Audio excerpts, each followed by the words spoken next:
At the time, which I still believe up to now, she was able to really be exemplary in her performance during the interview.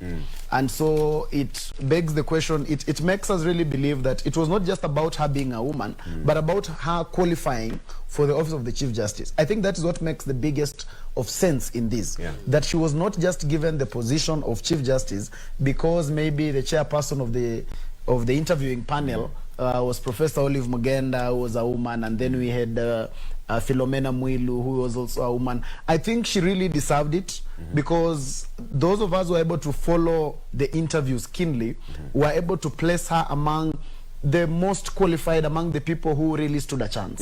So by fact that she was among those people who stood a chance, therefore to me it was mostly about qualification.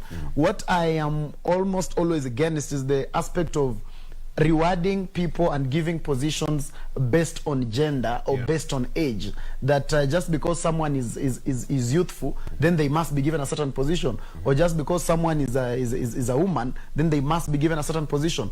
It must be based on qualification, and it must be based on exemplary performance. And I think for the Chief Justice, I think she qualified for the job. I think if the interview is anything to go by, she deserved it. And then it speaks to men must also now work at least 3 times harder. Most of the when we were able to look at the interviews, actually most of the men in the interviews, not all, but most of the men in the interviews did not perform too well as even per the judgment of the ordinary mwananchi. So it speaks to a lot. It speaks to a lot. And so as men, we must be able to put our first foot forward and just work a little bit more smarter. But I think it's also a good thing that Kenya is one of the countries that is creating the history that we can have a fully women-run judiciary.